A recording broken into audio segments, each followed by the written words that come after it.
Nasci assim como todos os meus irmãos, nascemos todos em Venceslau, somos todos venceslau da Gema. Inclusive, meu nome é em virtude da política. Então, acho que isso aí é porque meu pai a vida inteira foi vereador já com 18 anos de idade e primeira vez que ele foi prefeito, na realidade ele foi candidato a vice-prefeito do Hernani Murad. E o Hernani Murad, por uma infelicidade, teve um câncer galopante que nem o dinheiro, que à época nem o dinheiro dele conseguiu salvá-lo, né? Ele morreu logo, ficou doente logo em seguida que ganhou a eleição, só tomou posse e nem assumiu. Quem assumiu já foi meu pai. E eu nasci em 62 e se eu não me engano ele morreu em 1960. Então meu pai, em homenagem ao Hernani Murad, me deu o nome de Hernani. Como que era aquela época? Rua, acordava, ia para a escola, da escola ia para a rua, jogar futebol, para praça, brincar, brigar bastante, essas coisas que toda pessoa comum. E eu acho que tinha uma vantagem naquela época, nossas escolas eram todas públicas. Então todas as pessoas de todas as classes sociais e econômicas estudavam junto, né? A gente conhecia todas as pessoas, então a gente sabia um pouquinho mais da realidade do nosso país, que hoje, para os nossos filhos, das pessoas que têm mais sorte na vida, eles têm uma certa dificuldade, porque eles só conhecem um lado da história, né? Eles estudam todas as escolas particulares, eles vão para os clubes, coisa. Então, a gente na época era diferente, a gente andava na rua, na chuva, na coisa. Hoje, não estou falando que era melhor antes, não, só estou falando que era diferente. A realidade daquela época. Como criança, eu acho que o bom era isso. Nós conhecíamos a cidade. Nós conhecíamos todas as pessoas da cidade. Porque nós vivíamos nos bairros, brincando, jogando futebol, tinha o Campinho da Mariana. Então a gente vivia por aí, andando, e os pais tranquilos, porque Venceslau, assim como hoje, ainda é uma cidade muito segura pelos padrões brasileiros, né? Pelos padrões, inclusive paulistas, nós ainda estamos numa cidade bastante segura. Na época era muito mais. Agora, a primeira grande mudança que houve, eu acho que foi justamente isso que eu acabei de falar. Eu não lembro que ano que foi, que teve uma greve muito grande de professores. Minha filha estava no primeiro ano de escola e ela estudava no IE. Só que foram 4 meses de paralisação, 5 meses, eu tive que passá-la para uma escola particular. A partir desse momento, muitas pessoas puseram seus filhos na escola particular. Eu acho que essa foi a grande mudança que teve no país. Foi o afastamento das pessoas mais privilegiadas da vida em comum, da vida de todos. Com o distanciamento das pessoas. Bom, na realidade, a minha vida inteira foi a política. Não a política. Eu vivi a política. Eu vivi política a vida inteira, desde que eu nasci, que meu pai era candidato a vereador, prefeito, deputado e tal. Nós sempre vivemos na política. Eu acho que em casa eu era um dos menos indicados a entrar para a vida pública, para a vida política. Mas a partir do momento que eu me tornei delegado de polícia, eu sempre acompanhei os meus investigadores, os escrivães todos. E daí eu vi a necessidade, eu falei, eu tenho que fazer alguma coisa. Porque a gente andava na rua, a gente via aquelas pessoas com o nariz escorrendo, aquelas crianças barrigudinhas, nariz escorrendo, uma pobreza muito grande em alguma, não na maioria, mas uma grande parte das casas que a gente fazia as buscas. E eu achei que eu pudesse dar alguma ajuda. Falei, eu vivi a vida inteira dentro da política sem ser candidato, eu acho que chegou agora a hora de eu fazer um sacrifício, porque é um sacrifício grande. Você abandona toda a sua vida para cuidar da vida da cidade. Mas é a cidade que eu moro, a cidade que eu gosto, que eu escolhi, que eu nasci e depois escolhi para viver, porque em 88 eu mudei para Nova Andradina, ali no Mato Grosso do Sul, estava muito bem, minha mulher no Banco do Brasil, advogando com um dos melhores escritórios de lá, mas eu resolvi voltar, falei, não, eu quero voltar para Venceslau, eu quero voltar, voltamos. Eu acho que é isso, gostar da cidade, você dar um pouquinho de retorno pelo que você teve, porque sempre fui privilegiado pelo meu pai, pelo esforço do meu pai, sempre fomos privilegiados, então acho que foi a época que eu resolvi que eu precisava dar alguma coisa. Daí eu eu tinha alguns amigos. Eu falei, o pessoal do PMDB, falei com o Serginho, trabalhava comigo, era o Serginho Galvão, era investigador. Falou, Serginho, eu acho que eu vou ser candidato a prefeito. Ele falou, do nada? Eu falei, me deu vontade, eu vou tentar. Daí eu consegui ganhar as prévias do PMDB, que disputou eu e o João Cola, naquele ano, que é uma pessoa extremamente digna, trabalhadora, um vereador que trabalhou bastante, que me ajudou bastante, inclusive, no meu governo. E eu ganhei a prévia dele, e daí eu comecei a andar. Eu, por ser funcionário público, eu tinha uma licença-prêmio, tirei minha licença-prêmio, já fazendo para que o período fosse estendido com o período eleitoral, já batesse com o período eleitoral, e saí para a luta. Fui de casa em casa. Eu andei, eu acho que em mais de 7.000 casas em Presidente Venceslau, eu bati palma. Tô pensando isso, sou coisa e tal. No início eu penso em ser candidato, daí quando já era candidato eu sou candidato e tal. Foi desse jeito aí. E é gostoso, viu? É desgastante, porque os 4 anos que eu fui prefeito, eu te garanto que valeram pelos 25 anos que eu fui delegado de polícia. O desgaste é muito maior. Inclusive nos primeiros 6 meses, 1 ano, eu não sei se todas as pessoas, mas as pessoas que são neófitas, igual a mim, que foi a primeira vez que eu fui candidato, daí eu me elegi, eu fiquei pelo menos uns 7, 8 meses sem dormir. Até que um dia o professor Galvão chegou e falou, Hernani, você está com olheira? Eu falei, não consigo dormir, professor. Eu penso nas coisas, daí ele falou assim, faz um negócio, põe um bloquinho de nota na sua cabeceira. À noite você acorda, pensa no que vai fazer e escreve no bloquinho de nota, porque daí você não tem medo de esquecer, você consegue dormir. Rapaz, foi o que me salvou. E daí eu fiz isso com todos os meus secretários. Falei por isso, todo mundo compra um bloquinho de notas para poder dormir, porque realmente a preocupação de quem se dispõe a disputar um cargo público e depois exercer essa função, mesmo o convidado, é desgastante. A pessoa você não imagina uma coisa que te toma todos os pensamentos, todo o tempo todo você só pensa nisso. Então, e que é o certo, né? Porque é uma coisa que você está lidando com a vida de, hoje em Venceslau, 35.300 pessoas, né? Na minha época era 37.200. Você tem responsabilidade não só com o futuro, com as pessoas que votaram em você, com as pessoas que não votaram em você. Você tem responsabilidade com a cidade toda, você tem responsabilidade principalmente com você mesmo. Para você pelo menos se sentir, eu tentei fazer tudo o que eu pude. Isso é o que a pessoa tem que pensar. Porque fazer tudo o que pensa, o que ele acha que pode fazer antes, ele não vai conseguir, é impossível, não tem como. Mas certamente, se você conseguir fazer tudo o que você puder para chegar próximo ao ideal, você vai ser uma pessoa satisfeita por ter ficado esses 4 anos nesse sacrifício e nessa luta que não é fácil, não. Eu era delegado de polícia, eu nunca participei de política assim totalmente. Eu participava quando meu pai era candidato, os deputados que ele indicava. Isso eu acho que é o mal do filho do político bem-sucedido, porque o mal ou o bom, o bem, né? Não sei. A gente, como é uma pessoa bem-sucedida, você vai buscar o exemplo no que você acha que está certo, né? Então nós tínhamos nosso líder era Inocêncio Erbella. Então minha política antes da minha campanha, de eu me lançar nessa aventura aí, era só fazer política para o Inocêncio Erbella.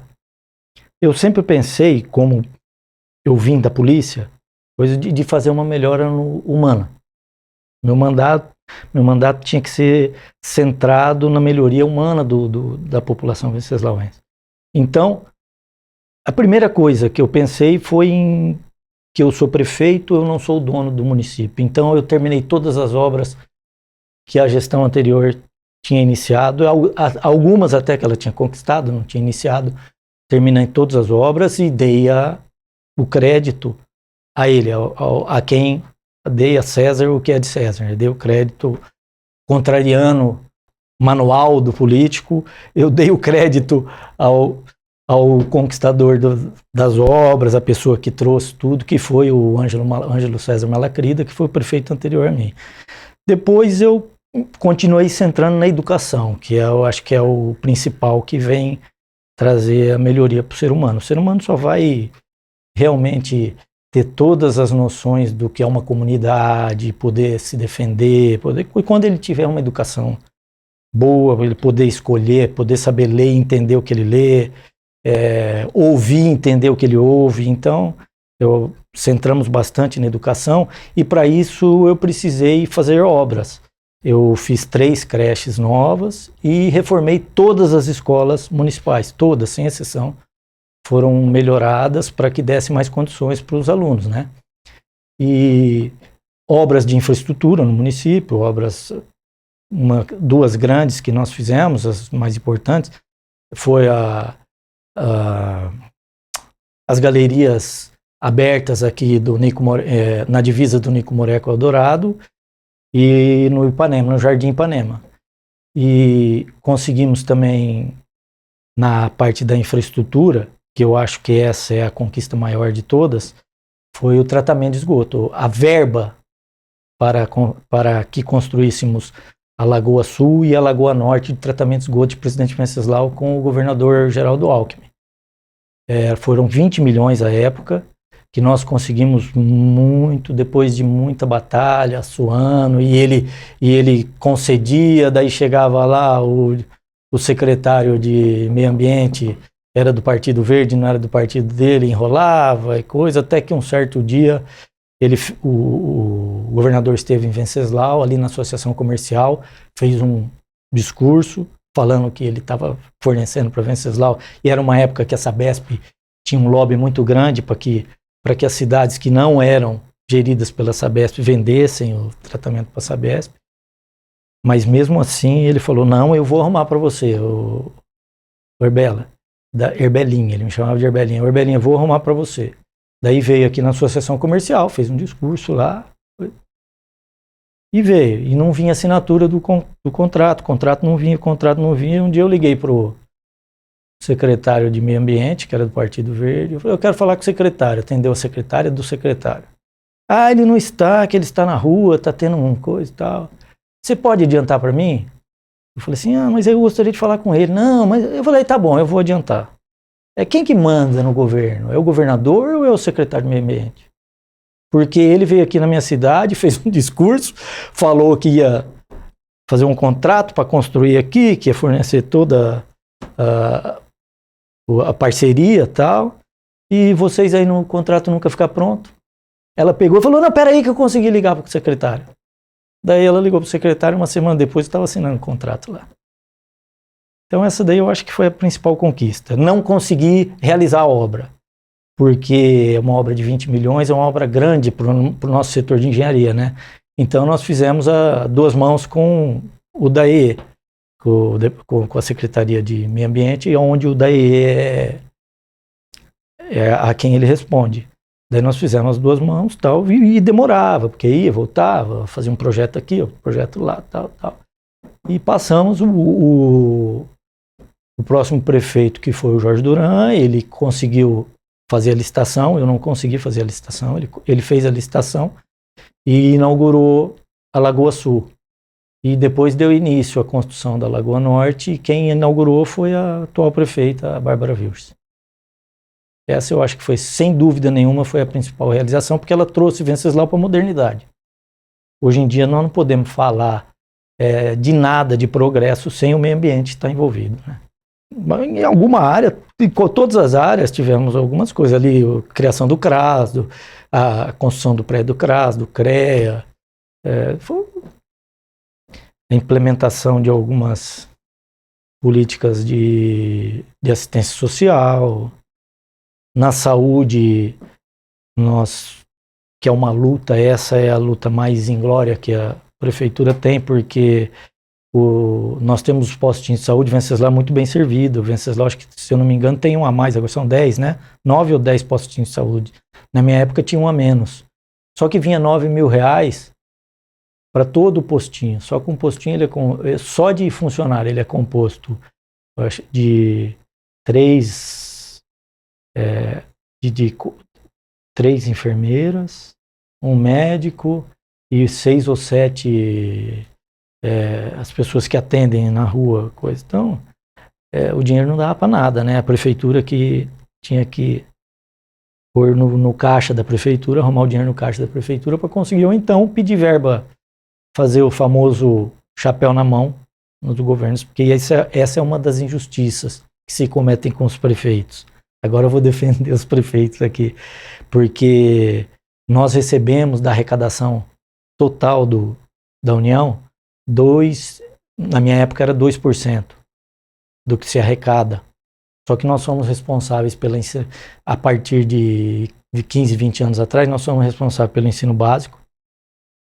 Algumas cidades pelo ensino básico total, no infantil e básico, né? Não sei, não lembro mais a denominação correta. Então nós somos responsáveis pela saúde não só do município, como pela região aqui. E o prefeito tem que se virar. E daí todo mundo fala que tem muito funcionário, tem 1.100 funcionários, mas nós temos 1.100 funcionários, mas 500 são da educação. 200 na saúde. Então vai sobrando um pouquinho, não é que tem muito funcionário.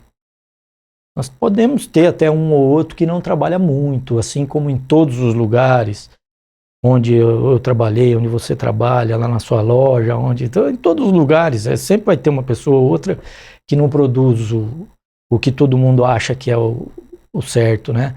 Mas, então eu vou defender os prefeitos aqui. Os prefeitos, eles não têm muitos funcionários, não. Os caras falam, não, tem muito, não é.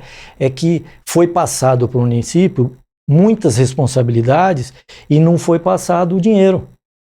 Porque a responsabilidade da saúde antes era do Estado, da educação era do Estado da União, da saúde do Estado da União. Agora é tudo município, até a 8ª série.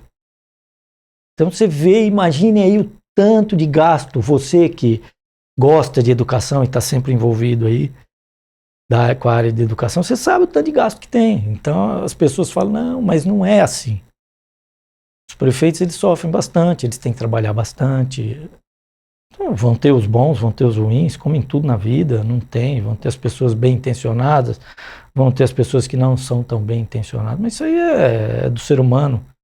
E eu acho que não acredito que nós vamos ver essa mudança, que todo mundo vai ser perfeito no mundo. Eu vou falar um negócio aqui que você vai achar que não é verdade, mas eu acho que não houve esse problema de não realizar alguma coisa, ou por falta de verba, ou por ideologia política, porque eu me transitava em todos os setores. Eu transitava tanto na esquerda como na direita, sempre conversei com todo mundo, porque eu era prefeito, eu tinha que conseguir as coisas para o município. A ideologia, você, claro que na hora que você vai fazer as políticas públicas, você vai fazer a política um pouco mais de acordo com o que você pensa. Mas você faz para o município, então você vai buscar aonde tem. Esse radicalismo de não aceito porque isso é um programa lá que vem da direita, ou esse é um programa que vem da esquerda, eu nunca sofri isso. O que falta realmente é um pouquinho de tempo. Não dá tempo de você realizar tudo o que você pensa em 4 anos. Talvez até por isso houve esse erro de poder ter uma reeleição. Uma reeleição não, poder ter reeleição. Que eu acho que deveria ficar igual nos Estados Unidos da América, eles têm reeleição, mas é uma só pode ser reeleito uma vez. No executivo. No legislativo você pode ser candidato infinitamente, porque você está fazendo leis, você não está. Agora no executivo, como você mexe com interesses econômicos, então tinha que ser no máximo uma reeleição. E aqui no Brasil, esse sistema eu não sei se deu certo, porque os prefeitos na primeira vez trabalham, os prefeitos não, os gestores públicos, seja do municipal, estadual ou federal, na primeira vez que ele está lá, ele está trabalhando com todo afinco, na segunda vez, daí chega no último ano, ele só quer saber de reeleição, e chega no segundo mandato, ele dá uma relaxada. Pelo menos é o que eu vi na maioria das vezes. Então eu não sei até onde foi válido para nós. Para muitos lugares deu certo. Eu acho que para nós, eu não sei até onde foi válido esse instituto da reeleição. Eu acho que o desafio é lidar com a descrença do brasileiro em geral, desde do brasileiro da classe mais, não é classe baixa, porque eu acho que essa é uma palavra que enfim, da classe menos favorecida até o que é mais favorecido. É uma descrença na política que é muito grande. Isso é o mais difícil, inclusive nas autoridades que são responsáveis pela fiscalização do poder público, a descrença é muito grande, então eu acho que isso foi o mais difícil para mim. Eu, como delegado de polícia, não é possível, não aguentava esse... Por que as pessoas... minha vida inteira, se tivesse alguma dúvida sobre alguma coisa, pode falar que eu não sou competente do jeito que eu gostaria, de que eu acho que eu sou. Que eu cometo meus erros e tal, mas sempre tentando acertar, isso com certeza. Então, essa descrença foi o que me fez mais sofrer, que me fez mais sentir, me fez dormir menos. Eu acho que essa aí é a dificuldade. Como qualquer trabalho, tem dificuldade, você tem que ir atrás, você tem que fazer política, porque política é na vida, você faz política de boa vizinhança, você faz política com as pessoas que vêm aqui para deixar a pessoa tranquila, para você poder entrevistar, para você fazer suas escritas ou seus vídeos. A política é a vida, não existe quem não vive na política, que não faça política. Então eu acho que o problema é esse, que a política pública, ou a política eleitoral, ela trouxe, o brasileiro hoje tem um descrédito tão grande, é uma coisa tão horrível, que afasta as pessoas, que inclusive afasta muitas pessoas que poderiam estar disputando cargos e com boa vontade, com capacidade, e elas têm uma certa dificuldade. Daí os que vão aí sofrer. Eu, por exemplo, uma vez para mim foi demais. Não ligo, não fiz inimigos, não foi isso. Trabalhei porque eu sempre tive como ponto principal falar para as pessoas, falar que eu não posso, mas explicar o porquê eu não posso. Sempre tentei fazer isso. Eu sei que muitas não entenderam, mas eu sempre tentei explicar o porquê eu não posso fazer e tal. Então eu nunca tive muito esses ânimos contra.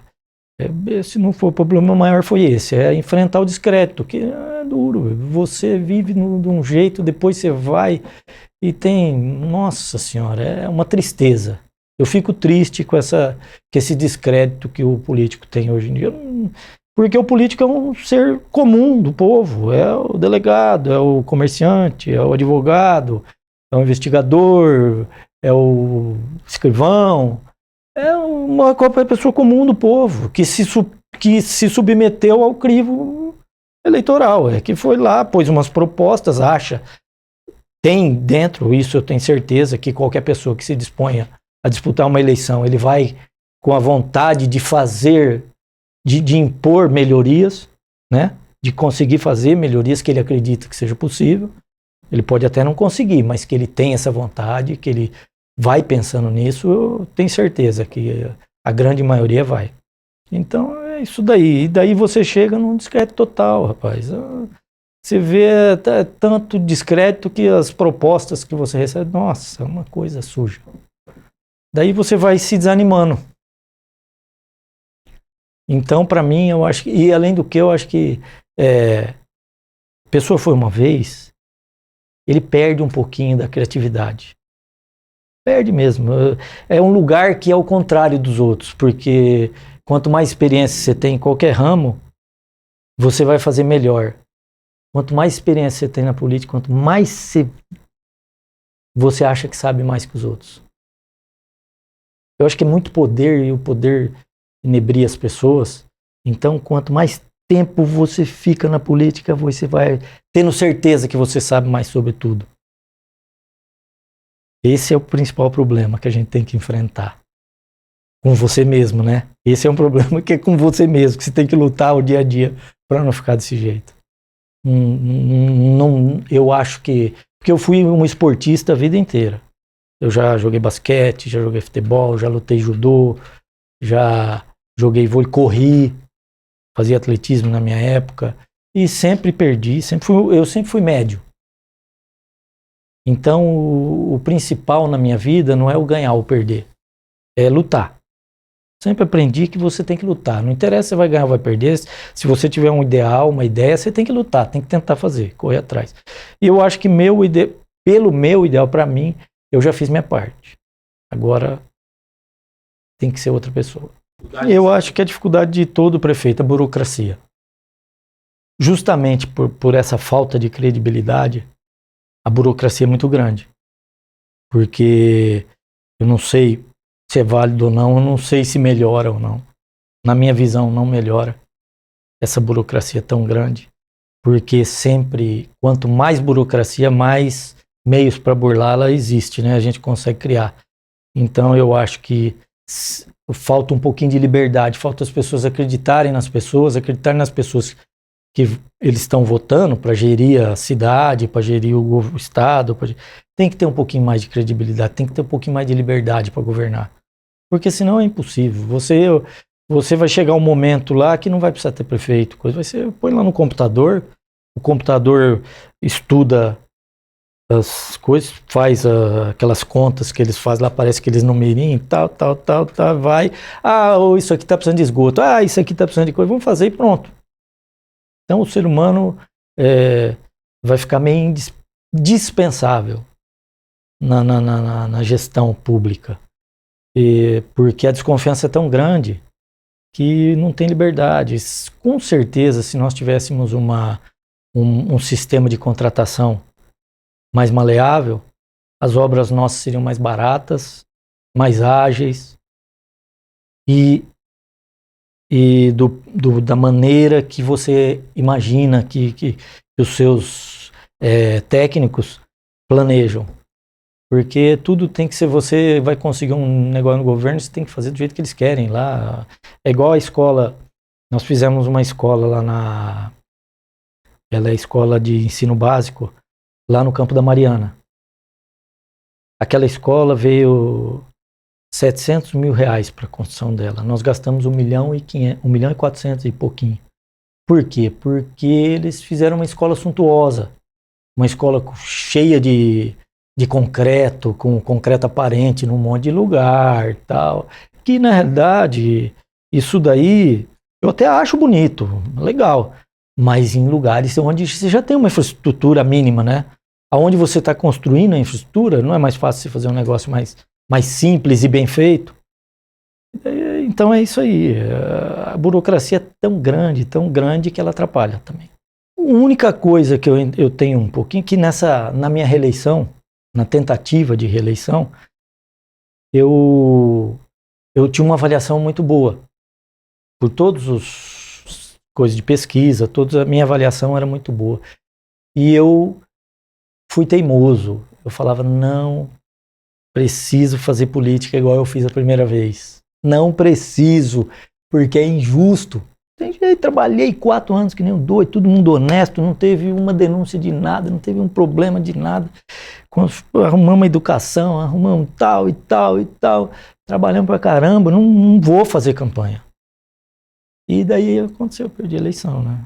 Pouquinho, por 56 votos, mas perdi.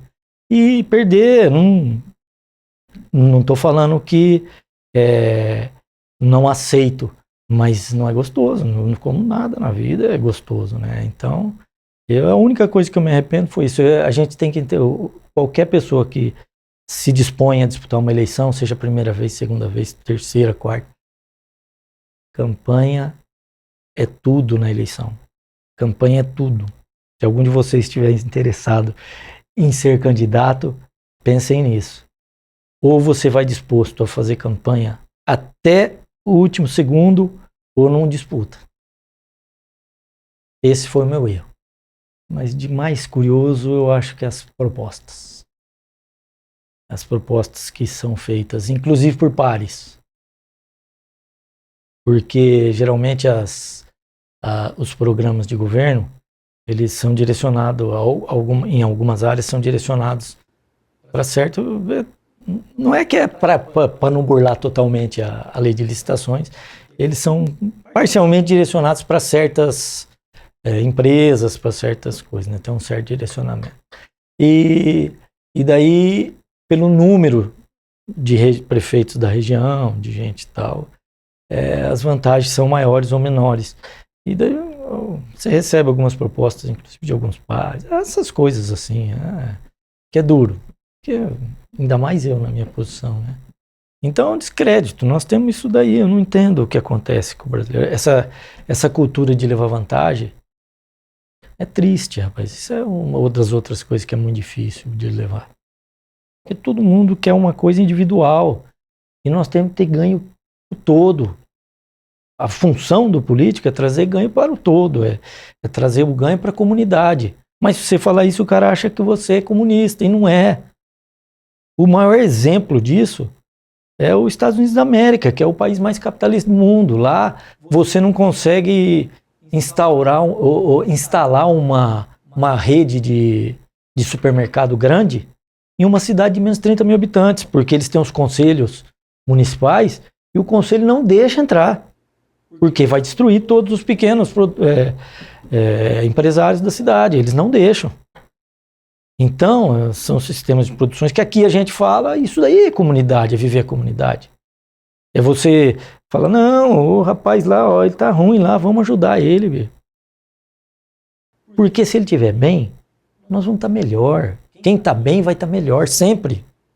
Se o que tiver um pouquinho, o que tiver menos, ele tiver o suficiente para ele comer, para ele ter uma casa, para os filhos estudarem, que isso é um sonho, assim, ter em abundância, mas certamente o cara que produz, o comerciante, vai estar muito melhor. Não tem comparação. Nós temos que eliminar a pobreza. Enquanto a pobreza não for eliminada, ninguém no país fica bem. Primeiro porque tem insatisfação de todos os lados. Tem as pessoas que estão insatisfeitas, que vão reclamar, que vão protestar. Então a gente tem que ter isso. O custo para o Estado é muito menor.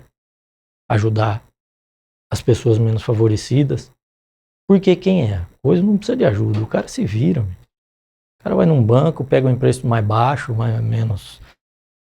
Tem algumas políticas, é claro, para algumas coisas. Por exemplo, nós somos o país que tem a maior, se não for a maior, é uma das maiores agriculturas do mundo, em todos os setores, agricultura e pecuária. E se não der uma mão para eles, com juros mais baratos, igual é no Brasil, que é um subsídio disfarçado, né? Na Europa eles fazem garantia de preço, seguro aqui, eles dão um subsídio disfarçado, eles cobram um juro mais barato. E tem que ser, porque senão o preço do produto final que vai ser muito caro. Nem a classe média baixa não vai conseguir comer, porque é caro para produzir. O cara tem que ter um patrimônio gigantesco, que é a terra. Daí ele tem que ter as máquinas, ele tem que ter um monte de empregado, então ele tem que ter o subsídio desse disfarçado, igual no Brasil, que é no sistema de juros, sistema bancário, né? Mas tem que ter. Então, é isso aí, a gente precisa ajudar e precisa ajudar o mais fraco. Você, como pai, com certeza você vai ajudar seu filho que mais precisa. Isso não só é natural no ser humano, como é uma passagem, é bíblico, não tem, você vai ajudar quem precisa. Para que você vai se preocupar com quem não precisa? Não é verdade? Quem não precisa se vira. Ele vai, luta um pouquinho, vai lá, vai ter uma dificuldade, mas vai, se vira. Nós temos que acabar com a miséria. Isso tem que ser, o Brasil só vai melhorar na hora que todo mundo entender isso. Que isso daí não é comunismo, não é nada, isso daí é o mínimo. É pensando em você mesmo economicamente. A pessoa que tem o comércio, que tem a empresa, que tem a indústria, ele vai ter mais gente para vender, ele vai ter mais. Então, nós temos que acabar com isso. Além de ser uma coisa que você sente, né? Pessoa que vê uma miséria e não fica com os olhos meio embaçados, é porque não é possível, né? Mas muito bacana isso que vocês estão fazendo, porque a história, a gente não tem que ser saudoso, que ficava, não, antes era assim, mas a gente tem que conhecer a história. Não só para aprender com os acertos, como para aprender com os erros também. Falar, não faço, mas e vocês, com essa iniciativa, vocês estão fazendo isso. Vocês vão deixar um legado para as pessoas que queiram, porque também depende da pessoa querer acessar, né, o produto que vocês vão fazer para ela aprender com isso. Então eu vou elogiar bastante você, muito bacana a iniciativa de vocês, muito legal. Eu acho que tem que deixar essa parte histórica para o futuro mesmo, porque é mais fácil, porque é contada pela própria pessoa e dá para comparar depois, é claro, né? A pessoa fala, mas tem os anais da administração lá, tá tudo escrito, quem quiser pode ir lá acompanhar e tal. Muito bacana a iniciativa de vocês e eu fiquei muito contente de ter sido convidado.